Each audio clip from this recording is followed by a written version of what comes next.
Samson was probably the strongest man to have ever lived.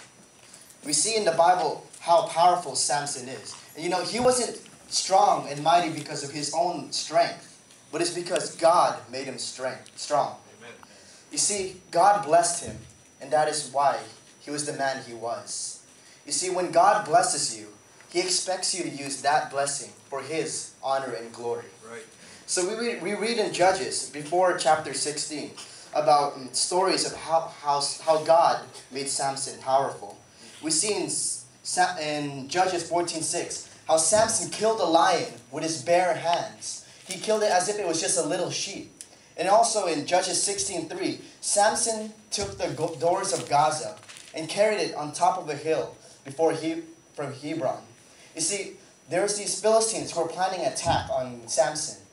So they hid in the gate of Gaza. And they expected Samson to be there by the day.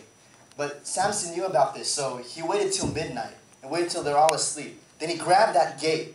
You see, in the cities back then, those were big walls. Cities were surrounded by walls. And that gate, the people were hiding on it. So he took the pillars of that wall, the gate, the bars and everything, put it on his shoulders, and maybe even the people on it, and carried it from the gate of Gaza all the way to a hill in Hebron. Bible scholars say that trip, that walk alone, is a 40-mile walk. So Samson wasn't a weak person, carrying that whole gate all the way to Hebron, 40 miles. And also in Judges 15:15, we see a story about Samson. He took a jawbone of a donkey and kills 1,000 Philistines with it, just with a jawbone of a donkey. In Judges 15:4-5, Samson catches 300 foxes, ties their tails together, burns them, and then they make them run around the field of the Philistines, burning down all their crops. We see God made Samson powerful. He wasn't powerful because of his own strength. But then we get to our text, and what happens here? We see Samson in a different stage of life. He is no longer that powerful, dominating man he used to be. Samson, when he chose to flirt with sin, he forfeited his power from God. Judges 16:20 says, "And he wist not the Lord was departed from him." Samson never intended to lose his power.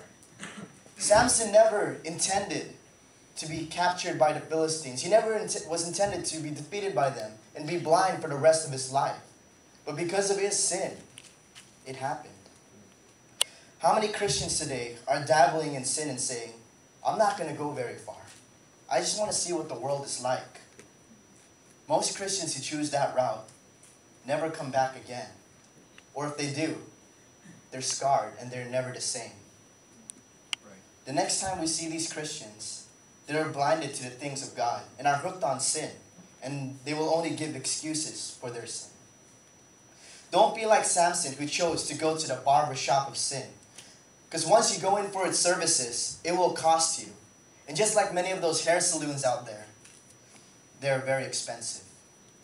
Right. Samson permitted his hair to be cut, and the consequences was a changed life forever. The decisions you make and the allowances you permit will affect you for the rest of your life. Are you willing to pay for the cost of your sin? Are you willing to pay that expensive price? Today we're going to look at 4 things that it cost Samson for getting a haircut in the barbershop of sin. First of all, we see that it cost him his name. What is the first thing you think of when you hear the name Samson? Do you think of a man of honor, or do you think of a man of dishonor? Sadly, when I personally think of the name Samson, I think of a man who died in shame, who died in defeat because of his sin. But this was not always the case. You see, Samson was a respected man at one point. He was a judge of Israel for 20 years. And another thing I think of is the name itself, Samson. Samson means sunlight. When you speak of sunlight, sunlight speaks of strength. It speaks of warmth. It speaks of happiness. Sunlight speaks of a new day after a long, dark night. Sunlight brings life. Without it, there will be no vegetation and growth in this world. Samson had all the potential to be someone great in the sight of God. I see people in this room. You all have a lot of potential to be someone great. Let's not be like Samson and forfeit that.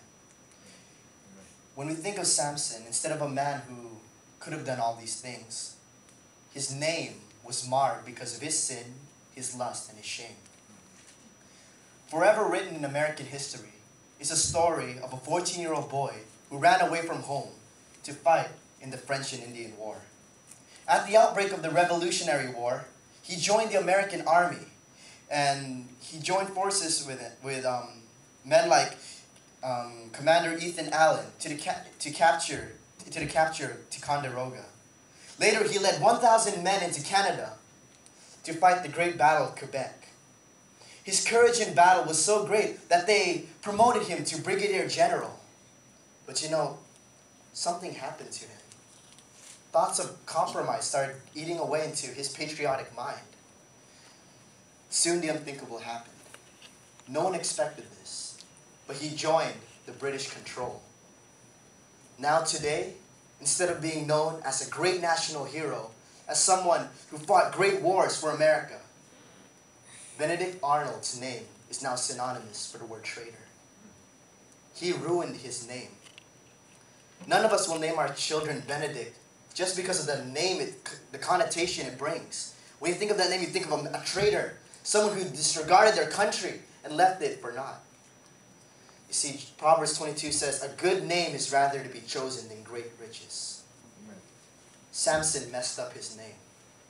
Samson did not know that getting a haircut in the barbershop of sin would cost him his name. So first, it cost him his name. Secondly, we see it cost him his freedom.